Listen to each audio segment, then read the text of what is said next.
Ay. Diba? Ayan. What else? Ito ma'am, ano po? Pagtapos lahat ng ano. Oo, no? Mga makapagtapos ng eskwela, no? College, yung mga anak, bahay at lupa. How about kotse? Sasakyan. Ang sasakyan kasi, noong unang panahon, luxury. Ngayon po, necessity na po. Di ba? Mas madali kang gumalaw kung may sasakyan ka. Isa, kasi taas ang gasolina eh. Mag-part-time ka ng TRL para may pag-gasolina ka. Tama? O, ito po, personal reason ko po. Bakit network marketing? Okay, tignan po. Tignan nyo po, kung yung mga sinasabi nila ay nangyari ba sa akin? Tignan nyo. Bakit? I joined network marketing year 2000. Kaya ako kinuha ng TRL as their network development director. Kasi alam ko ano ang in and out ng business. 26 years in experience, 26 years of failures and success. Nag-fail din po ako. Pero doesn't matter. Every time you fail, bangon lang. Laban lang. Diba? Ito po nangyari sa akin. Modesty aside po. Tingnan niyo po. Alright? Pwede na po ba yan? Me and my family was able to travel 35 countries across 4 continents. 4 na beses po kami nakapag-Amerika, 5 times Europe, 11 times Japan. Kakauwi lang namin last month kasi birthday ng anak ko. We celebrated her sweet 16. Oh? Grade 10 pa eh. And UAE, Russia, Australia, Canada, ano ba to? Turkey, New Zealand. Tingnan niyo po, we even fly business class. Search niyo sa Google, ano yung business class ng airplane? Yung aeroplano na may second floor. Na pagpindot mo pa lang, automatic nagiging kama. Yung pamasahe pa lang, bawat isa, nasa mga 300,000. Tatlo kami. Kulang-kulang 1 million, pamasahe pa lang.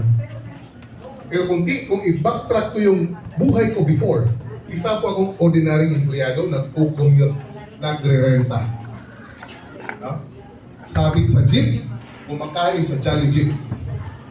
Kung may Jollibee, may Jolly Jeep. Yung jeep, ginawang Jollibee. Di ba? No, Jolly Jeep. And ito po, yung pangarap ni ma'am. Parang bahay. Bahay? May bahay po. Hindi naman sobrang magalang bahay. No? Exclusive subdivision in Davao City near the airport. Ito po. Pagising mo, minsan, apat ang sasakyan pagising mo. 1, 2, 3, 4. Anong kotse kaya gagamitin ko ngayon? Dati wala akong kotse. May isa wala. Nung nag-network ako, yan, problema ngayon. Anong kotse gagamitin mo ngayon? Eh, ngayon pa, may dagdag na naman. Paano yan? Yun ang magandang problema. Gusto mong maging ganun ang problema mo, subukan mo ang TRL. Huh? Why? Because hindi po itong theory nangyari sa akin, ituturo namin sa iyo paano. That's why I am here today. Tomorrow, Naga City kami. Huh? In Albay. Oh, nagbiyahe ko na yan. Sasakay ko na ng Roro papuntang Mindanao. Grabe, no? Oh. Now, again, ito po. Humble beginnings ng mga taga-TRL. Ito, ang pag-usapan natin, TRL, na kasi yung kanina, resulta ko yun sa 26 years ko na nag-network. Okay? Sabi nila, kaya pala ka kumita ng malaki kasi 26 years ka na pala dyan. Ma'am and sir, marami pa akong kakilala. Kasabayan kong empleyado noon, 30 years na po. Okay? May kotse, yes. May bahay, yes. Pero ito yung tinatawag na time freedom. Walang freedom.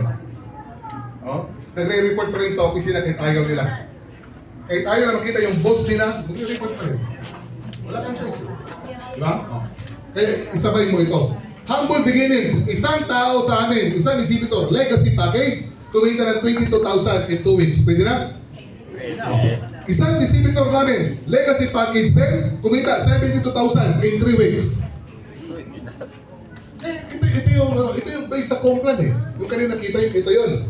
No? Mayroong 16, mayroong 37, mayroong 24, mayroong 21, iba't ibang tao, ordinary na mga Pilipino, nag-join sa TRL, kumita na ngayon. Diba? Ako excited ako. Ang next ipe-present ko, mga resulta na ng mga taga-Antipolo. Diba? Oh. Mangyayari yan. Diba? Because, bakit? Pareho tayo ng product. Pareho tayo ng Complan. Oh. Eh anong wala sa kanila? Diba? Di ba? I mean, ano, wala sa inyo, meron sa kanila. Mabilis sila nag-decide. Di ba? Yun ang sikreto dito. Next. Winning in network marketing isn't luck, no? Hindi yung swerte-swerte lang. It is a total alignment, no? I'm almost done, no? So, 5 minutes na lang. Alright, tingnan mo. Bago ka mag-join ng isang company, look at the 5 P's. Number 1 P,